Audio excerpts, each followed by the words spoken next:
내용으로 들어가겠습니다.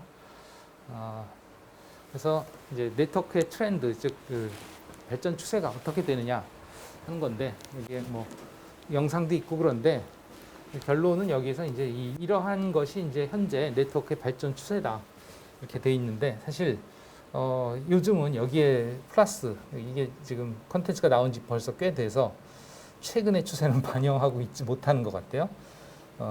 이게 최근의 추세죠, 그죠? 네. 뉴스에도 많이 나옵니다만, 특히 이제 여기에 이제 여기엔 없네. 뒤에 또 나옵니다만, 이제 보안과 관련해서 특히 그 보안 취약점에 대한 분석이 AI를 도입함으로써 엄청나게 또 빨라졌다. 그 얘기는 더 보안의 공격이 더 심화될 가능성이 있다. 뭐 그런 얘기들도 있죠, 그죠? 예. 그런 것 플러스 뭐 여러 가지 그 AI가 이 네트워크의 기술에 영향을 미치고 있어요. 예. 그런 것도 하나의 추세가 될 수 있겠죠. 예. 중요한 추세죠, 지금으로서는. 뭐 이 자료는 벌써 만들어진 게 이제 몇 년 지났기 때문에 커리큘럼이 나온 지가 그런 것들은 반영이 안 된 것 같아요. 자, 그래서 이제 여기에 뭐 네 가지의 추세를 예를 들었는데, 첫 번째가 이제 Bring Your Own Device라고 하는 겁니다. 줄여서 BYOD라고 그러는데, 이거는 어떤 용어를 좀 패러디해서 만든 거냐면 Bring Your Own Lunch라고 하는 그 용어를 패러디해서 만든 것 같아요. Bring Your Own Lunch라는 건 뭐냐면, 보통 이제 미국에서 회의를 할 때 점심시간에 회의를 많이 한다고 해요.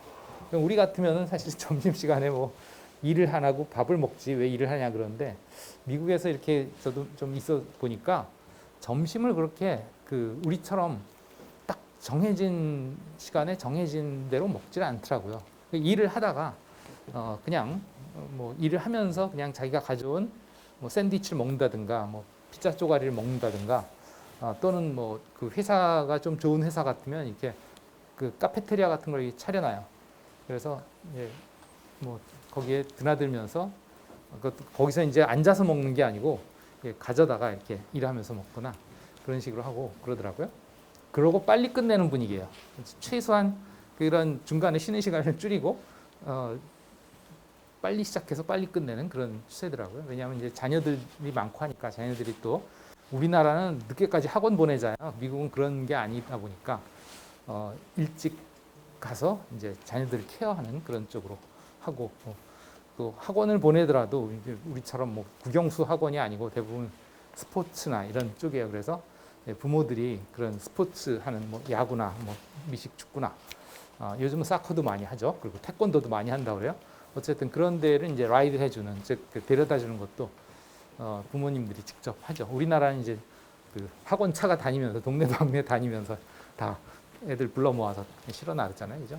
그런 좀 문화가 다르긴 한데, 어쨌든 그게 Bring Your Own Lunch 같이 이제 자기가 먹을 거 가져와서 그걸 먹으면서 이제 회의를 하는 그런 분위기. 그 대한 것을 이제 패러디해서 저렇게 Bring Your Own Device.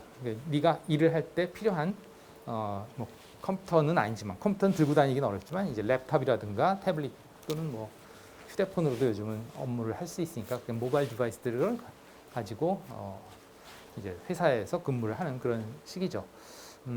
또 회사에서만 근무하는 게 아니고 이제 어디서든 뭐 카페라든가 아니면 뭐 집에서라도 할 수 있고요. 실제 제가 그 매년 그 시스코 코리아에 방문을 해서 거기서 이제 이 네트워킹 아카데미, 즉 우리 시스코 관련 그 교육을 하는 그 학교들이 1년에 한 번씩 이제 연초마다 모여요. 모여서 거기서 이제 회의도 하고 또 새로운 기술에 대한 교육도 받고 뭐 그런 식으로 하는데, 거기에 이제 시스코 본사가 있죠. 시스코 본사가 아니고 한국 시스코 코리아 본사가 있죠. 예. 삼성동에 있는데, 거기에 가보면 사무실이 그 전통적인 사무실이 아니고 그냥 쫙 그 완전 이렇게 개방된 공간에 테이블하고 모니터만 딱 있어요. 물론 이제 또 부스 같은 것도 있어요. 조그마한 부스들이 있어서 거기에 뭐 한 사람이나 두 사람이 들어가거나 아니면 한 대여섯 명 들어갈 수 있는 그런 부스들도 있고, 유리로 막혀져 있고, 또 전반적으로 이렇게 오피스가 터 있어가지고 테이블하고 그다음에 모니터가 있고 심지어는 이제 그 뭐 이사라든가 이런 분들도 따로 방이 있는 게 아니고 다 거기서 똑같이 고정 좌석이 아니에요. 자기가 아침에 와서 아무 자리나 좋은 자리 앉는 거예요. 그런 식으로 가서 이제 자기 노트북 꺼내서 모니터 연결해가지고 업무를 하고 그런 식으로 하더라고요. 어쨌든 bring your own device. 그래서 어디서든 어떤 디바이스를 가지고도 작업을 할 수 있게 할 수 있다는 거고요. 그다음에 이제 온라인 컬래버레이션. 뭐 요즘 특히 그 코로나 시절을 지나면서 여러분들이 많이 겪어본 거죠, 그죠? 온라인 도구를 통해서 뭐 줌 같은 거라든가 이런 걸 통해서 뭐 영상 회의를 하면서 동시에 뭐 자료들을 공유를 하고 그렇게 할 수 있었죠. 그다음에 비디오. 뭐 이건 뭐 말해야 입이 아프죠, 그죠? 뭐 유튜브라든가 이런 것들, 뭐 틱톡, 뭐 이런 등등 다양한 그 영상 매체들. 그다음에 클라우드 컴퓨팅. 뭐 요즘은 그 우리가 서버 구축을 공부를 하지만 서버라는 것도 그냥 단순히 한 대의 컴퓨터 이런 것이 아니고 아주 수많은 컴퓨터들이 어떤 데이터 센터라고 하는데 모여 있죠. 그래서 거기에서 다양한 서비스들을 제공하는 서버들이 어떤 특정 서버 한 대라기보다 여러 개의 서버들이 모여서 거기서 이제 하나의 서버, 그러니까 여기서 하나의 서버라는 건 우리가 생각하는 뭐 예를 들어서 E 클래스 같은 것도 마찬가지예요. 우리 E 클래스 같은 것도 그냥 하나의 컴퓨터에서 돌아가는 게 아니고 여러 대의 컴퓨터에서 이제 동시에 그것이 돌아가면서 우리한테만 서비스하는 게 아니고 E 클래스는 우리나라의 전국의 수십 개 대학들이 그 똑같은 서비스를 받고 있어요. 네. 아마 여러분들 그 뭐 형제나 자매들이 대학 다닌다면 그 대학에서도 쓰는 대학이 있을 거예요. 어떤 대학들은. 네.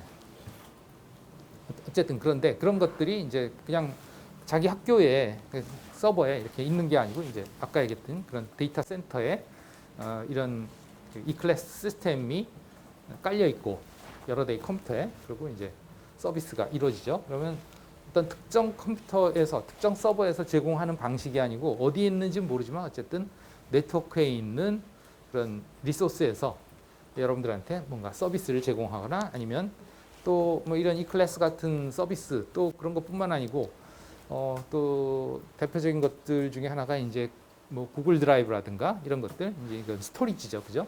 스토리지 같은 걸 제공을 하기도 하고 또는 카카오 맵이나 이런 것들 지도 앱 같은 것 또는 길 찾기를 해주는 내비게이션 이런 것들도 전부 다 이제 어디선지 모르지만 특정 하나의 서버가 아니고 여기저기에 흩어져 있는 그 데이터 센터에서 그런 서비스들이 제공이 되죠. 유튜브도 사실은 마찬가지죠, 그죠? 그런 식으로 네트워크상에 어디 있는지 모르지만 우리한테 그 다양한 서비스 또는 뭐 컴퓨터의 스토리지 같은 하드웨어적인 자원 또는 뭐 어떤 그 특정 뭐 패키지 소프트웨어 예를 들면은 데이터베이스 같은 거라든가 아니면 요즘은 뭐 영상 편집 도구라든가 이미지 편집 도구 이런 것들도 이제 바로 웹상에서 처리를 할 수 있죠. 그런 서비스들 또는 그야말로 컴퓨팅 자원 예를 들면 가상머신 같은 것들을 제공하기도 하죠. 제가 그 서버 구축의 그 자료실에 오라클 클라우드에 대해서 올려놓은 게 있죠. 혹시 그 오라클 클라우드 가입을 한 학생 있나요? 그거 보고서 아무도 없나요?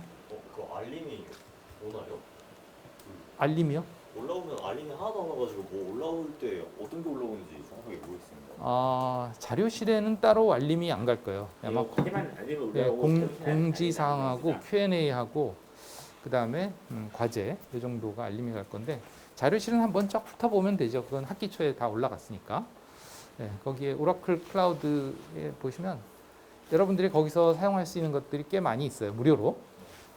예를 들면은 저 같은 경우에는 운이 좋아서 이거는 좀 운이 좋아야 되긴 하는데 메모리를 최대 32기가까지 쓰고 그다음에 이제 코어도 꽤 좋은 코어로 된 ARM 코어긴 합니다만 이게 인텔 기반이 아닌 ARM 기반. 그래서 보통 ARM 기반은 뭐 스냅드래곤이라든가 아니면 또 퀄컴이 스냅드래곤이죠. 예. 그다음에 이제 엑시노스도 사실은 뭐 ARM 기반이에요. 그런 몇몇 그 모바일 디바이스들은 ARM 기반이 많은데 그런 ARM 코어 쪽에 해당하는 그런 코어를 기반으로 한 꽤 성능이 괜찮은 그 하드웨어를 이게 배정받을 수 있어요. 그래서 저도 좀 몇 개 그렇게 쓰고 있습니다. 뭐 그런 것뿐만 아니고 아까 얘기했던 뭐 데이터베이스라든가 또는 뭐 요즘 AI 같은 것들 있잖아요. AI 같은 것도 마찬가지로 일종의 그런 리소스 서비스죠, 그죠? 등등 다양한 것들을 인터넷상에서 제공을 해줄 수 있다. 이런 이제 클라우드 컴퓨팅이죠. 네. 그래서 Bring Your Device 얘기했죠. 퍼스널 디바이스고 어떤 장치로든 어디서든 어떠한 컨텐츠든 다 소화해서 업무를 하는데 활용할 수 있다 하는 거죠. 그렇게 함으로써 이제 어떤 고정된 좌석에서 앉아서 과거에처럼 그냥 자기 컴퓨터에 앉아서 일을 하는 그런 방식이 아니다 하는 거죠. 그래서 Extended Connectivity, 그래서 모빌리티라든가 리모트에서 가능하게 되는 거죠. 네. 그다음에 이제 온라인 컬래버레이션, 뭐 아까 얘기했고요. 넘어가겠습니다. 그다음에 비디오 커뮤니케이션, 비디오의 소비율이 이렇게 증가하고 있다. 그런 거고요. 요게 비디오군요. 그래서 두 가지죠. IP VOD, 그다음에 인터넷 비디오. 이런 것들 이렇게 증가하고 있다. 그러니까 인터넷 트래픽에 아주 많은 포션을 차지하죠. 거의 뭐 한 80-90% 이상을 비디오가 차지하고 있는 거죠. 옛날에는 이게 이 파일 쉐어링이 많았어요. 파일 쉐어링. 이게 뭐냐면 이제 그 P2P 공유 있죠. 소위 그 토렌트라고 하는, 여러분들이 잘 들어봤을지 모르겠는데 한 10년 이전에는 2010년 이때쯤에는 이런 그 파일 공유가 특히나 이제 불법 소프트웨어라든가 아니면 불법으로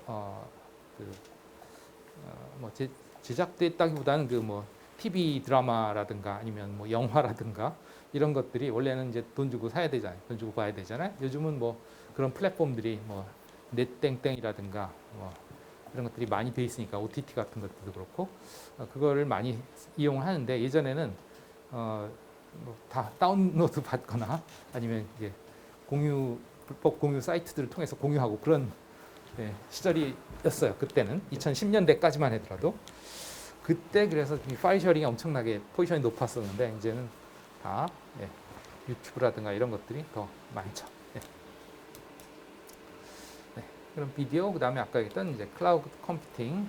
클라우드 컴퓨팅은 이제 네트워크상에서 이제 컴퓨팅 리소스를 제공해주는 그런 방식이다 하는 거고, 스토리지 아까 얘기했던 그 웹디스크라든가 아니면 뭐 구글 드라이브라든가 뭐 그런 것들, 또 소프트웨어, 그다음에 이제 인프라스트럭처라고 하는 거는 뭐 데이터베이스라든가 아니면은 뭔가 그 작업을 할 수 있는 어떤 플랫폼 소프트웨어들, 이런 것들, 또는 아까 얘기했던 대로 이제 실제 컴퓨팅 리소스, CPU, 메모리, 하드 해서 하나의 그 가상 컴퓨터라든가, 실제로는 실제 물리적인 컴퓨터도 배당해주긴 해요. 필요에 따라서는 내가 이만큼의 그 하드웨어를 구성해서 하나의 컴퓨터로 쓰겠다, 뭐 이런 것도 가능하고요. 그 다음에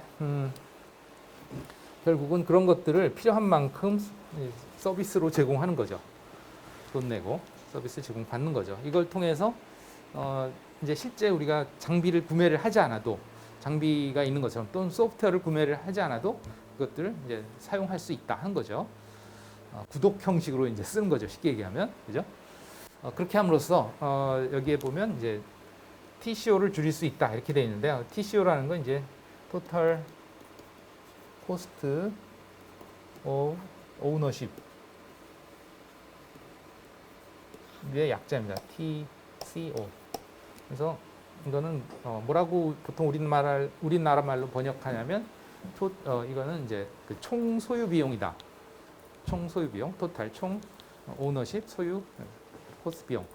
총 소유 비용이라는 건 뭐냐면 실제 그것을 구매하는 가격뿐만 아니고, 예를 들면서 내가 서버를 구축을 한다 그러면 서버를 하드웨어를 사고, 뭐 운영 체제를 사고, 뭐 필요한 서버 소프트웨어를 사고, 이런 그 구매 비용뿐만 아니고 그러한 하드웨어를 운영하는 데는 이제 전기료도 들고요. 그다음에 장소를 필요로 하니까 장소라는 것도 비용이죠, 그죠? 우리가 예를 들어서 10평짜리 집을 원룸을 한 달에 뭐 빌린다 그러면 그게 얼마야? 한 수십만 원 하잖아요, 그죠? 월세만 해도.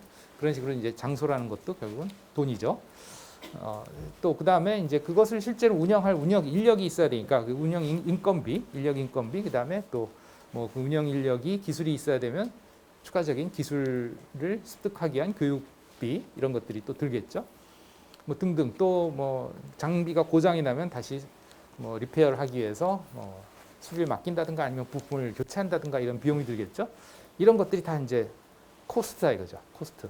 그러니까 그런 거 없이 다 왜냐하면 뭐 클라우드 서비스로 그런 걸 받으면 클라우드 쪽에서 고장 나면 그쪽에서 알아서 해결할 일이지 내가 돈을 들이지는 않잖아요, 그죠?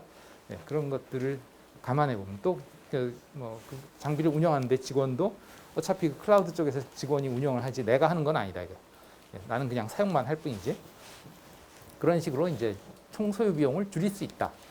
이렇게 얘기를 하는데 예, 아주 소소하게 이용하기는 사실 비용이 많이 들지 않을 수는 있는데 생각보다 비용이 많이 든다고 합니다. 네.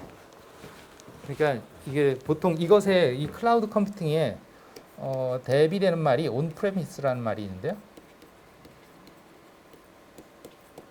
이건 이제 그 댁내라는 소리야, 댁내.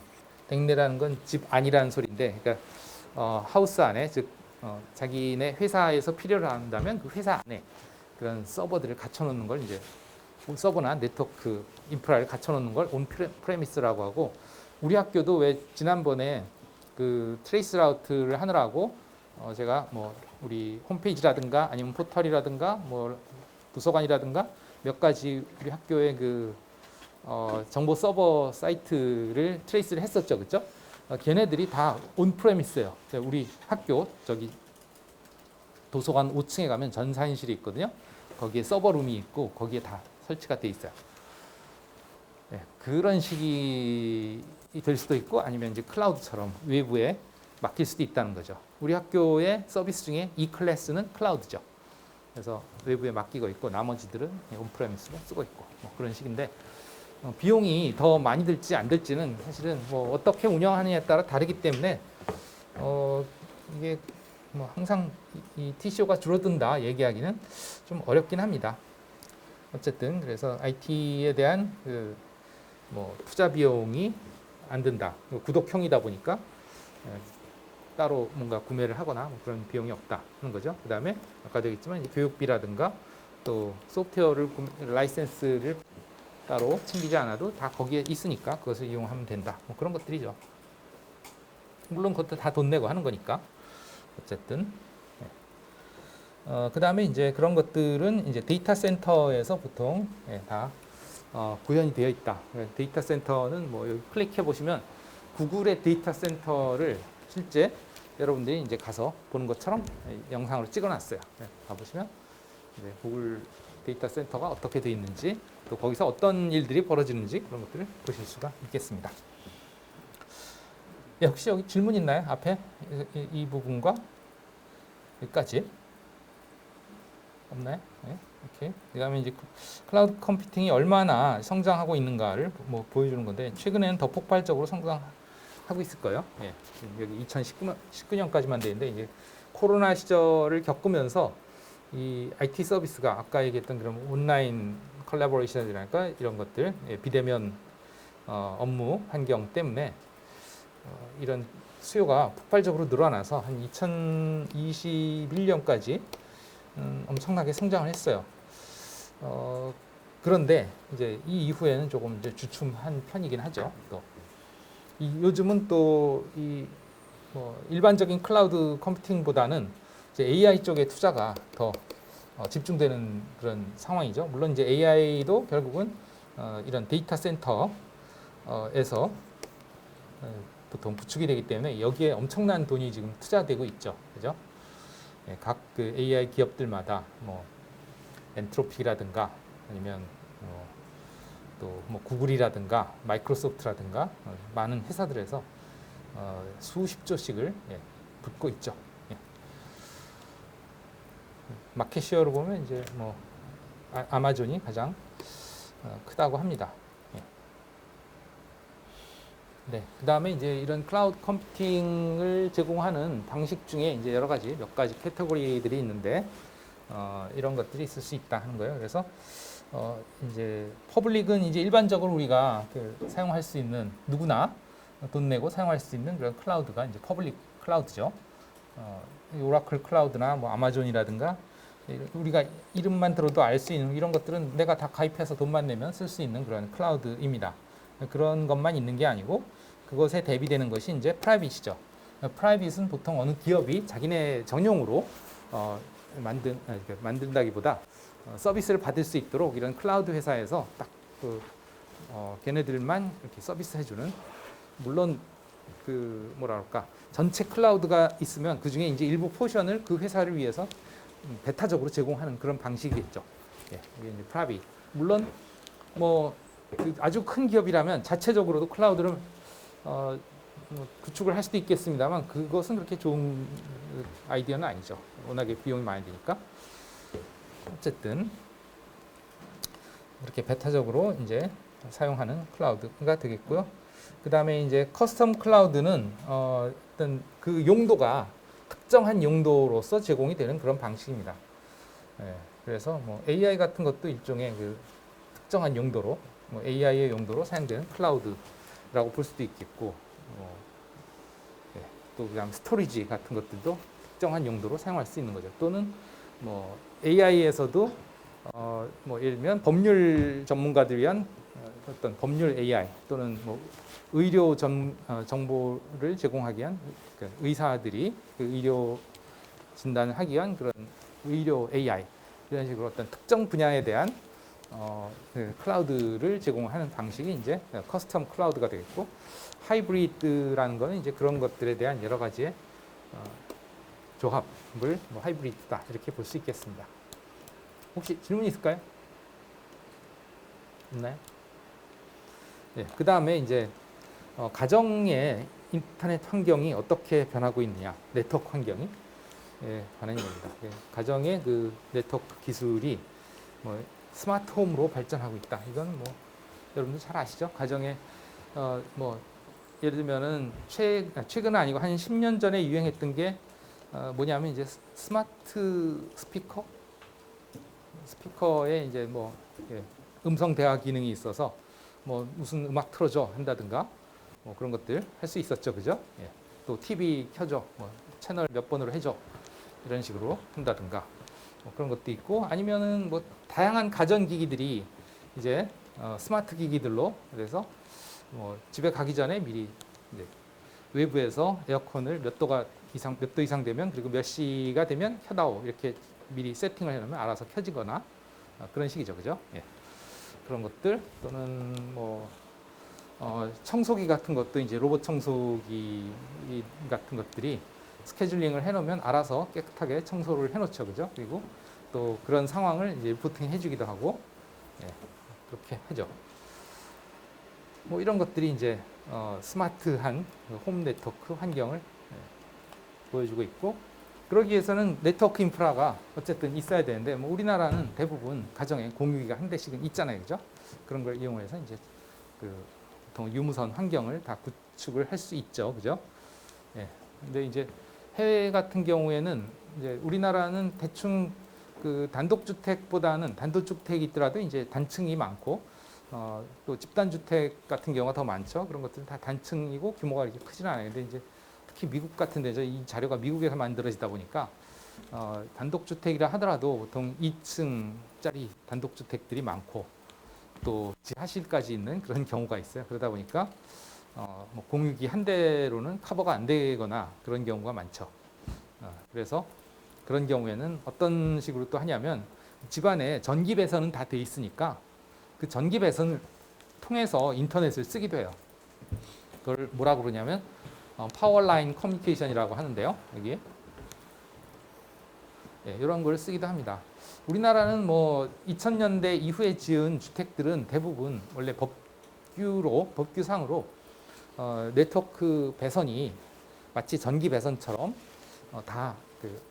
그 집안에 되어 있도록 방방마다 그 네트워크 배선이 되어 있도록 그렇게 돼 있어요. 그렇기 때문에 사실 집안에서 네트워크를 연결하는데 큰 어려움이 없죠. 그런데 이제 미국 같은 데는 보면 집들을 되게 그 옛날 집들을 많이 그대로 쓰고 있거든요. 우리나라는 그 조금만 지나면 이제 재건축한다고 다 때려 부수고 아파트 짓고 하는데 미국 이런 데 가보면 예를 들면 샌프란시스코에 아주 비싼 동네에 가더라도 한 수십억짜리 주택들도 이렇게 보면 뭐 한 150년 된 나무 주택 이런 집들이 되게 많아요. 이런 집들은 당연히 그런데 인터넷 배선이 돼 있을 리가 없잖아요, 그죠? 네, 그냥 전기는 어떻게 이제 설치를 했는데 뭐 네트워크 연결을 할 수 있는 그런 인프라가 안 돼 있어요. 그래서 아까 얘기는 그런 파워라인을 쓴다든가 뭐 그런 식으로 해서 전 집안을 커버하기도 한다 그런 거죠. 우리가 이걸 뭐 전력선 인터넷이다 보통 그런 식으로 얘기를 많이 합니다. 인터넷은 아니고 그냥 랜 배선이죠, 랜. 예. 전원선을 통해서 이제 데이터를 실어 나르는 그런 방식. 예. 우리나라는 우리나라는 별로 이렇게 맞는 환경은 아닌 것 같고요. 그 다음에 이거는 이제 그 무선을 통해서 서비스를 받는 이해입니다.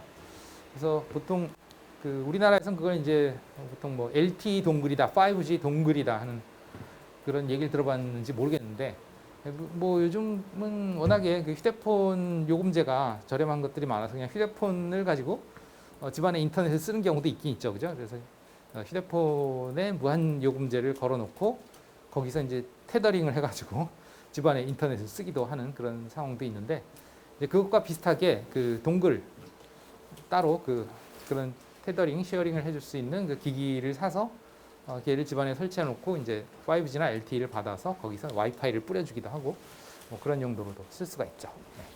이렇게 이제 인터넷 접속이 유선으로 들어오는 게 아니라 그냥 무선 인터넷을, 모바일 인터넷을 그대로 가정에서 쓸 수도 있겠다 하는 거죠. 과거에는 이제 와이브로라는 게 우리나라에 있었는데 전에 한번 얘기했는지 모르겠는데 지금 와이브로가 우리나라에서 개발을 한 거예요. 그래서 LTE하고 경쟁을 했죠, 사실. 그래서 LTE랑 경쟁을 하다가 그러니까 4G 그러니까 4세대 그 이동통신망으로서 경쟁을 했는데 우리나라가 저걸 먼저 개발해서 먼저 시작을 했는데 LTE한테 밀렸어요. 왜냐하면 그 당시만 해도 우리나라는 뭐 지금처럼 IT 강국이다. 그 IT로서 매우 강국이고 또 경제적으로 지금만큼 여러 나라에 영향을 줄 수 있는 그 정도의 규모가 된 나라가 아니었기 때문에 뭐 기술은 뭐 나쁘진 않았는데 어떤 정치적, 경제적 또 기술적인 그런 영향력이 부족했어요. 그러다 보니까 잘 개발해 놓고도 그다지 그 해외의 다른 국가들의 별로 마케팅이 안 됐죠. 그래서 조금 쓰다가 사장이 되고 4G LTE로 넘어갔습니다. 어쨌든 그다음에 이 그림은 이제 뭐 좀 특이한 건데 뭐 와이파이도 아니고 광을 통해서 인터넷을 할 수 있도록 즉 네트워킹을 할 수 있도록 해주는 그런 기술입니다. 그 무선 랜의 표준이라기보다 그 상품명인 와이파이라는 그 명을 빗대서 라이파이라 그렇게 이름을 붙였는데요. 라이트의 약자죠. 와이파이는 와이어리스의 그 피델러티 뭐 그런 뜻인데요. 와이파이도 사실은 예전에 그 고품질 오디오, 그러니까 즉 고급 오디오를 상징하는 하이파이라는 용어였어요. 요즘은 고급 오디오 그럼 하이 레졸루션 HRES라는 그런 표현을 쓰는데 과거에 20세기에 아주 구형 오디오에서 좀 더 그 음질이 좋은 오디오들을 개발했을 때 그때 하이파이 오디오라는 하이 피델러티라는 건 이제 충실성이라는 고충실 즉 고음질 오디오를 하이파이라고 했는데 거기에서 빗대서 이제 고속 무선 랜을 제공하는 와이파이라는 개념이 나왔고 거기에다가 이제 비트로 통신을 할 수 있는 라이파이라는 그런 이름을 붙인 거죠. 라이파이는 이제 이런 조명으로부터 조명이 지금 우리가 보기에는 그냥 계속 켜 있는 것 같이 보이지만 사실은 이게 아주 빠른 속도로 깜빡이고 있는 거거든요. 보통 한 수십 킬로헤르츠 정도의 속도로 빛이 깜빡이고 있습니다. 온오프가 지금 되고 있는 거예요. 계속 DC로 켜 있는 게 아니고 사실 온오프가 계속 되는 거죠. 옛날에 쓰던 그 백열 전구도 사실은 그 빛이 교류기 때문에 깜빡이고 있어요. 근데 그때의 교류는 60Hz였고요. 집안에 들어오는 그 220V. 요거는 이제 거기서 DC로 바꾼다고는 하는데 DC가 진짜 DC가 아니고 아까 얘기한 대로 이제 깜빡이는 DC입니다. 그래서 어떤 그 조명들은 이렇게 광고를 해요. 우리 조명은 플리커 프리, 즉 깜빡임이 없는 조명이다. 이렇게 굳이 광고를 하는데 그때는 이제 그 깜빡임이 매우 줄어드는 그런 경우이기도 하죠. 그런데 이제 많은 조명들은 깜빡입니다, 실제로.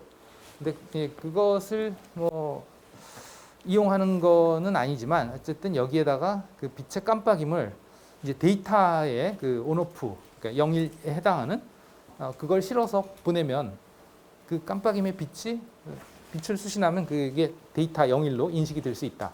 그런 아이디어를 가지고 이제 만든 게 라이파이고 우리나라에서도 그런 것들이 개발이 됐었는데 아직까지 뭐 그렇게 크게 상용화된 것 같지는 않아요. 우리나라에서 개발한 분 중에는 우리 학교의 우리과 출신의 졸업생 여러분들의 그 까마득한 선배죠. 도 계십니다. 지금은 그분이 최근에는 어떤 일을 하시는지 모르겠는데 이런 LED 조명을 가지고 그 스마트 팜을 또 만들어서 채소들을 고급 채소들을 이제 공장식으로 이렇게 건물에서 키워서 백화점에 납품하시기도 하고 그랬었어요. 직접 저도 그 채소를 먹어봤습니다. 어쨌든 그런 것들. 그 다음에 이제 앞에서도 우리 어떤 발전되는 통합된 네트워크의 그 추세 중에 시큐리티가 있었죠, 그죠?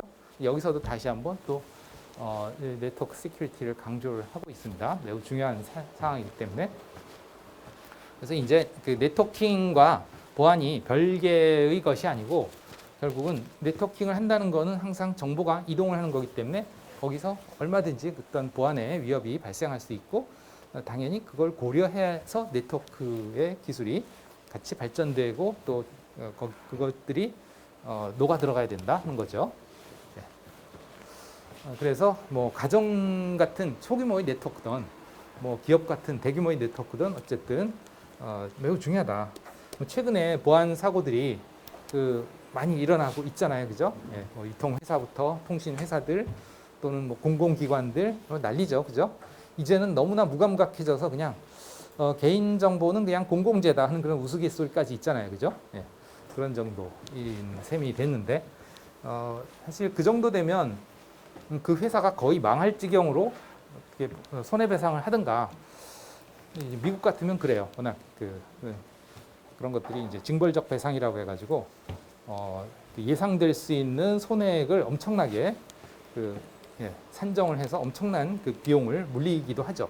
우리나라는 뭐 기업 친화적이라 나라가 그냥 뭐 조금 이렇게 던져주고 먹어라 그러고 끝나죠, 그죠? 어쨌든 그렇습니다. 그렇고 그래서 이제 이런 그 보안의 위협은 사실 뭐 외부에서만 오는 게 아니다. 즉 외부에서 내부의 어떤 그 기업 데이터를 탈취하는 그런 게 아니고 최근에 CMO 거기도 마찬가지죠. CMO 유통회사도 그 내부 직원이 빼돌린 거죠, 그죠? 가입자 정보를 빼돌려서 가져가지고 이제 사태가 발생한 거였고요. 많은 경우에 그렇게 내부 직원으로부터의 그 보안 위협이 발생을 하게 되죠. 그래서 익스터널뿐만 아니고 인터널로부터의 공격이 많다는 거고요. 그다음에 이제 그런 보안 공격 중에 기술적인 공격도 있지만, 즉 뭔가 그 네트워크의 동작에 허점을 노려서 그걸 파고들어서 또는 컴퓨터의 어떤 소프트웨어의 허점을 파고들어서 기술적으로 이렇게 침투를 하는 그런 경우도 있지만 그것보다 더 많은 경우가 이제 소셜 엔지니어링이라고 해서 인간관계를 이용해서 하는 그런 보안 공격들이 많다 이거예요. 그래서 예를 들면 김대리 하면서 이제 그 보안 관리자나 아니면 그 IT 관리자한테 이렇게 막 얘기 나누다가 야 이건 뭔데 이거 하고 물어보면서 슬쩍 뭔가 이렇게 어떤 인포메이션을 캐치를 하거나 또는 야 거기 나도 좀 보여줘 한다든가 야 그게 어떤데 그런 식으로 하거나 아니면은 마치 그 회사의 협력 회사의 직원인 것처럼 해가지고 뭔가 이제 정보를 캐기도 하고 또는 피싱 메일이라든가 이런 걸 통해서 하기도 하고 다양한 인간관계를 통해서 어떤 정보를 탈취를 하거나 보안 공격을 하거나 그런 상황들이 많이 발생한다. 이제 그런 것들이 이제 소셜 엔지니어링. 소셜이라는 게 이제 사회적인 그런 뜻이잖아요, 그죠? 그러니까 인간의 어떤 사회적인 그 관계를 이용한 악용을 한 보안 공격이다 이렇게 보시면 되겠죠. 기술적인 것이 아니고. 그래서 가능한 한 어떤 보안을 잘 취해줘야 되는데 문제는 어제 그 서버 구축에서도 얘기했습니다만 예를 들어서 보안의 그 시큐리티를 유지하기 위해서 암호화를 해야 된다 그랬을 때 이제 암호화를 하기 위한 키를 쓰는데 이제 대칭 키가 있고 비대칭 키가 있다 그랬죠, 그죠? 그러면 대칭 키보다는 비대칭 키가 훨씬 강력하다 그랬어요. 근데 이제 실제 그 시큐어실에서 데이터를 암호화하는 데는 대칭 키를 쓰지 비대칭 키는 쓰지 않는다 그랬죠. 그 이유는 강력하긴 하지만 그것을 암호화하고 다시 복호하고 하는데 너무나 많은 컴퓨팅 자원을 쓰고 또 메모리도 많이 쓰고 그러다 보니까 속도가 느리다 이거죠. 퍼포먼스가 떨어진다. 그렇다면 이제 어떤 측면에서 문제가 되냐? 이제 QoS 측면에서 문제가 되죠. 내가 필요할 때 데이터를 빨리빨리 받고 그것을 또 처리해서 빨리빨리 넘겨줘야 되는데 그런 걸 할 수가 없어지는 거죠. 실시간적으로.